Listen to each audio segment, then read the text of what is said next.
అనగనగా ఒక అడవిలో రెండు పక్షులు ఉండేవి. ఒకదాని పేరు అల్పి, రెండవ దాని పేరు పల్పి.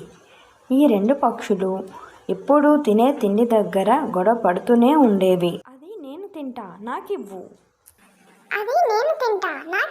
అవి రెండు ఎప్పుడూ అలా గొడవ పడుతుండేవి. ఒకరోజు అల్పికి ఒక వింత రుచికరమైన పండు దొరికింది.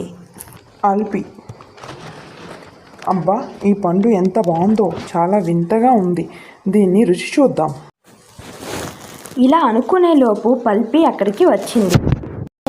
ఆ పండు నాది, నాకు కావాలి, ఇవ్వు.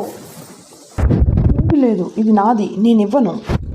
ఇస్తావా ఇవ్వవా, అది నాకు కావాలి. ఇలా అల్పి పల్పి ఆ పండు కోసం వాదనకి దిగి గొడవ పడ్డారు. ఈ వాదనలో రెండు పక్షులకు దక్కకుండా పండు జారి కింద పడింది. అయ్యో, చూడు ఎలా కింద పడిందో, అంతా నీ వల్లే. అయ్యయ్యో, అవును, క్షమించు. ఇద్దరికీ దక్కకుండా అయిపోయింది. ఇలా అవుతుంది అనుకోలేదు నేను, క్షమించు. సరేలే, అందుకే మనం ఐకమత్యంతో ఉండాలి. సరే, ఇంకెప్పుడు మనం గొడవ పడద్దు.